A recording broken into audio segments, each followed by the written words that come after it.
یزید ایک بدترین اور بدبخت شیطان تھا، اور وہ بات نہ مانے تو ان پر ظلم و ستم کرنا۔ امام حسین رضی اللہ تعالی عنہ نے یزید کی بیعت کرنے سے انکار کر دیا۔ ان خطوں میں لکھا ہوا تھا، اے امام حسین، آپ کوفہ تشریف لے آئیے۔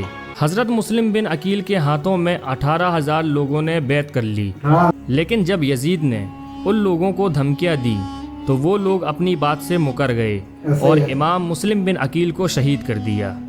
Hello friends, welcome back to my YouTube channel. دس سیٹ میڈیا ہے، آج میں آپ کے لیے ویڈیو لے کے آیا جو کہ ایک محرم کے جو مہینہ اس کے اوپر ویڈیوز کٹ کر رہے ہیں جو شروع کی ہوئی ہے۔ اس کے اندر ایک ویڈیو ہے کہ محرم میں جو قبلہ واقعہ وہ کیوں ہوا تھا، اس کی وجہ کیا بنی تھی، اس کے پیچھے کیا وجہ تھی یہ واقعہ ایسے ہوا۔ تو یہ اسلامی طریقہ کافی بڑا ثانیہ تھا، اس لیے ہم اس کے اوپر ویڈیو بنا رہے ہیں، اور یہ اس میں واقعی قبلہ بھی ڈسکس ہوگا اور اس کے اندر قبلہ کی جنگ کیوں ہوئی وہ بھی ڈسکس ہوگی۔ ظاہر نیٹ ورک یوٹیوب چینل کے اوپر یہ کافی کمال کی ویڈیو نے بنائی ہے، اس اسٹوری لائن کافی اچھی طریقے سے بتاتے ہیں۔ چیک کرتے ہیں ریسٹ میں اس کو ویڈیو شوٹ میں ویسا پبلش ہے، ہمارے ویڈیو لائک چینل کو سبسکرائب کر دیجیے گا۔ چلیں دیکھتے ہیں۔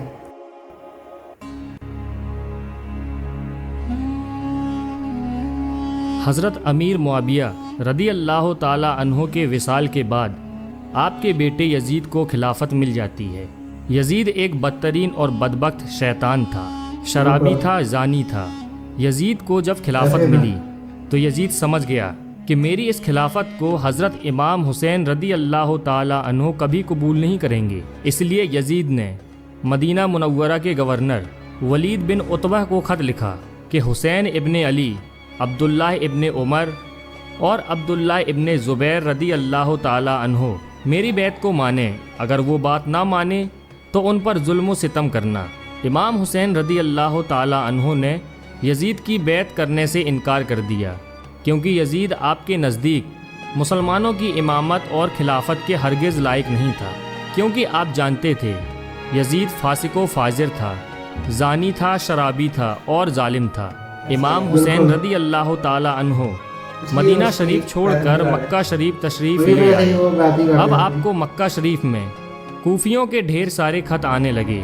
ان خطوں میں لکھا ہوا تھا، اے امام حسین، آپ کوفہ تشریف لے آئیے، یہاں پر یزید کا ظلم و ستم بڑھتا چلا جا رہا ہے، ہم آپ سے ہی بیعت کریں گے، یزید کی بیعت ہمیں ہرگز قبول نہیں ہے۔ آپ نے حالات کو سمجھنے کے لیے اپنے بھائی مسلم بن عقیل رضی اللہ تعالی عنہ کو یہ کہہ کر کوفہ بھیجا کہ جاؤ جا کر وہاں کے حالات معلوم کرو، وہاں کے حالات کیسے ہیں۔ جب حضرت مسلم بن عقیل رضی اللہ تعالی عنہ کوفہ پہنچے تو وہاں کے لوگوں نے بڑے ہی احترام کے ساتھ آپ کا استقبال کیا۔ حضرت مسلم بن عقیل کے ہاتھوں میں 18,000 لوگوں نے بیعت کر لی، اور حضرت مسلم بن عقیل نے اپنے بھائی حضرت امام حسین کے نام ایک خط روانہ کر دیا، جس میں آپ نے لکھا کہ یہاں کے حالات بالکل صحیح ہیں اور 18,000 لوگوں نے بیعت بھی کر لی ہے، لہٰذا آپ کوفہ جلد سے جلد تشریف لے آئیں۔ لیکن جب یزید نے ان لوگوں کو دھمکیاں دی تو وہ لوگ اپنی بات سے مکر گئے اور امام مسلم بن عقیل کو شہید کر دیا۔ کوفہ کے حالات اتنے بدل چکے تھے کہ وہ لوگ جو حضرت مسلم بن عقیل سے محبت کا دعویٰ کر رہے تھے، اب وہی لوگ آپ کی جان کے دشمن بن گئے۔ وہیں دوسری طرف مکہ میں مسلم بن عقیل کا بھیجا ہوا خط حضرت امام حسین تک پہنچ چکا تھا، جس خط میں لکھا ہوا تھا کہ کوفہ کے حالات بہت اچھے ہیں، آپ جلد سے جلد تشریف لے آئیں۔ لہٰذا حضرت امام حسین نے فوراً کوفہ جانے کی تیاری شروع کر دی۔ حضرت امام حسین اپنے تمام اہل خانہ کے ساتھ کوفہ کے لیے روانہ ہوئے۔ یہاں امام حسین کوفہ کے لیے چل پڑے۔ امام حسین ابن علی کو حضرت مسلم بن عقیل کی شہادت اور کوفہ کی بے وفائی کی خبر اس وقت ملی جب آپ مکہ شریف سے کوفہ کی طرف روانہ ہو چکے تھے۔ جب آپ کوفہ شہر کے بالکل قریب پہنچ گئے تو آپ کو یزیدی فوج نے روکنے کی کوشش کی۔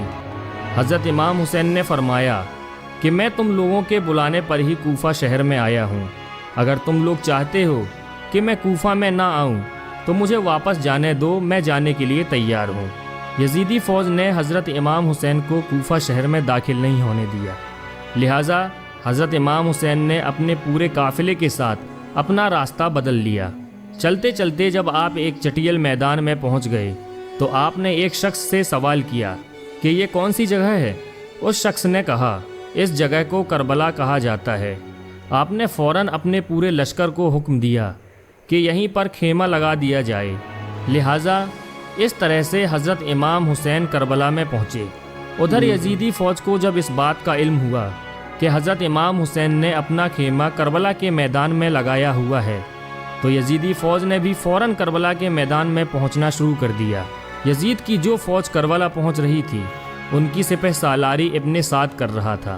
حضرت امام حسین نے ابن سعد سے کہا کہ یا تو تم مجھے یزید کے پاس لے چلو یا پھر مجھے اپنے شہر مکہ واپس جانے دو، لیکن ابن سعد نے ان دونوں باتوں میں سے کوئی بھی بات قبول نہیں کی اور وہ آپ کو بیعت کرنے پر مجبور کرتا رہا، لیکن آپ نے اس کی ایک بھی بات نہیں مانی۔ دن گزرتے گئے اور 3 محرم کا دن آ گیا۔ اب ظالم یزید نے امام حسین کے سامنے 22,000 سپاہیوں کا لشکر بھیج دیا۔ دوسری طرف حضرت امام حسین کے ساتھ 82 لوگ تھے، جس میں عورتیں اور بچے بھی شامل تھے۔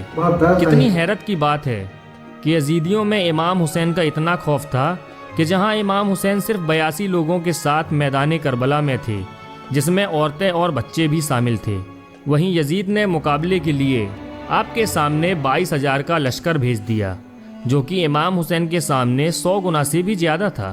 امام حسین کے سامنے یزیدی فوج کے حوصلے پست ہو گئے۔ آخرکار انہوں نے یہ فیصلہ کیا کہ اگر امام حسین کو ہرانا ہے تو ان کا پانی بند کرنا پڑے گا، تبھی ان کا مقابلہ کیا جا سکتا ہے۔ دن گزرتے گئے اور 7 محرم کا دن آ گیا، اور 7 محرم کو ہی یزیدی فوج نے امام حسین کے قافلے والوں پر پانی بند کر دیا۔ آپ کو بتاتے چلیں کہ کربلا کے میدان میں پانی کا کوئی بھی انتظام نہیں تھا سوائے نہر فرات کے، لیکن 7 محرم کے دن نہر فرات کا پانی بھی حضرت امام حسین کے خیمے والے لوگوں کے لیے بند کر دیا گیا۔ حضرت امام حسین اور ان کے ساتھ موجود تمام جوان لوگ تو اس پیاس کو برداشت کرتے رہے، لیکن چھوٹے چھوٹے بچے اور عورتوں کا پیاس کی وجہ سے برا حال ہو چکا تھا۔ فوج یزید جو چاروں طرف سے امام حسین کے گھر والے اور تمام ساتھیوں کو گھیرے ہوئی تھی، انہوں نے یہ طے کیا کہ اب 9 محرم کے دن امام حسین کو قتل کر دیا جائے۔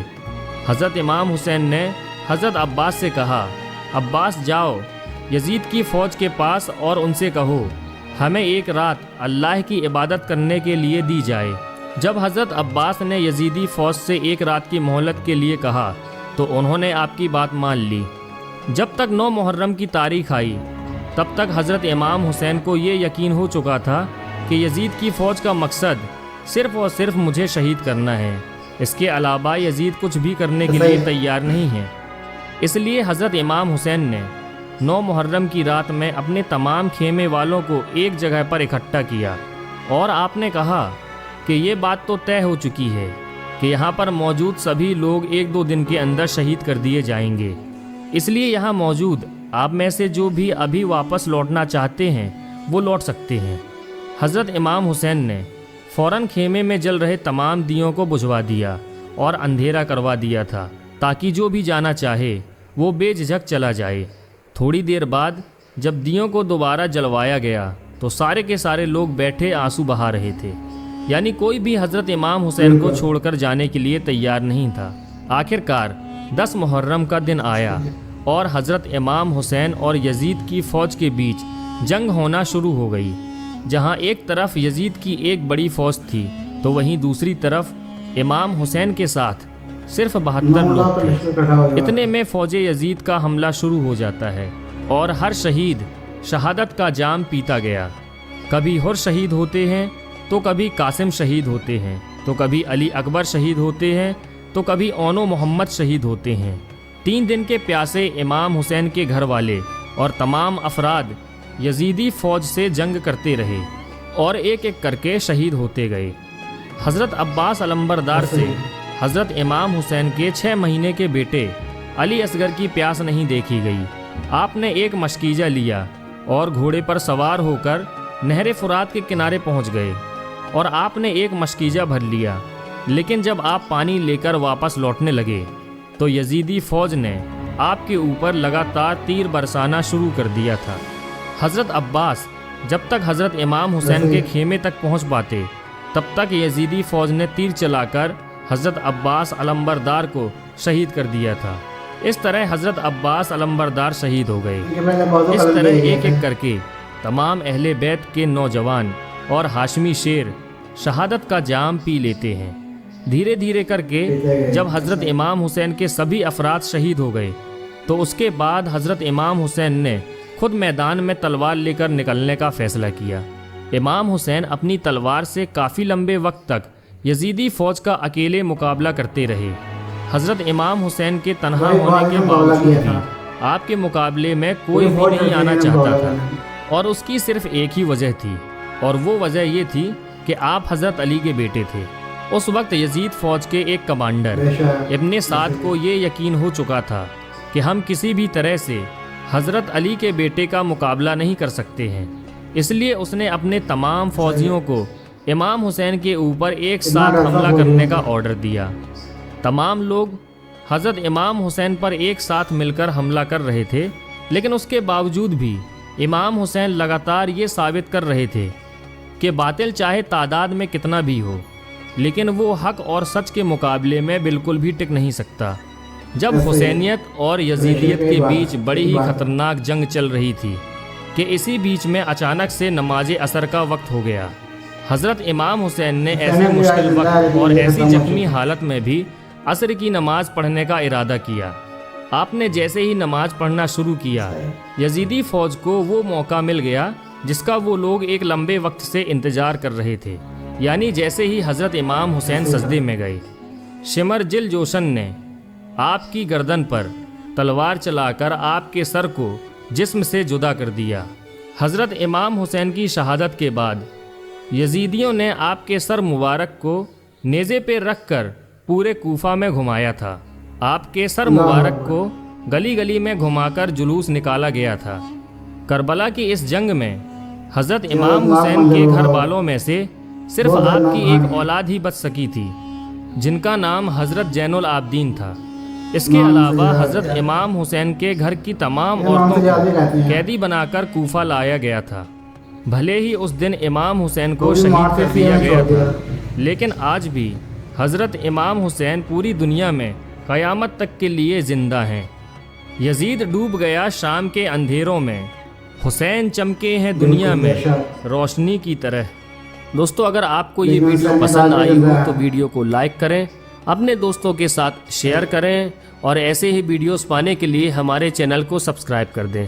دوستو، ملتے ہیں ایک اور نیکسٹ ویڈیو کے ساتھ، جب تک کے لیے اپنا اور گرد و نواح کے تمام ساتھیوں کا خیال رکھیے گا۔ خدا حافظ۔ اگر یہ تھا ویڈیو، آپ کو یہ ویڈیو کافی انفارمیٹیو لگی ہوگی۔ اس اندر جو طریقے کے بارے میں بتایا گیا کہ کربلا کا واقعہ کیسے شروع ہوا تھا اور یہ جنگ کیوں ہوئی تھی، اس کی وجہ کیا بنی تھی۔ اس میں جو پیچھے سے جو وجہ تھی وہ یزید کی حکومت تھی، جو کہ امام حسین ماننا نہیں چاہتے تھے۔ انہیں پتہ یہ فاسق اور زانی یہ گناہ گار شخص ہے، یہ مسلمان کی قیادت اور ان کی حکومت نہیں کر سکتا۔ ایسا ہی تھا، انہوں نے اپنی بیعت کے لیے بلایا، لیکن انہوں نے بیعت سے انکار کر دیا، اور وہ بہت ظالم شخص تھا۔ اور کیسے اس نے بتایا کہ وہ کیسے وہاں سے روانہ ہوئے مکہ سے روانہ ہوئے پھر کوفہ کے لیے، لیکن کوفہ کے لوگوں نے بیعت توڑ دی اور وہ یزید کے ساتھ مل گئے۔ ایسا ہی کافی دردناک کہانی ہے، کافی اس میں بتایا گیا چیزوں کے بارے میں، کافی دردناک کہانی ہے۔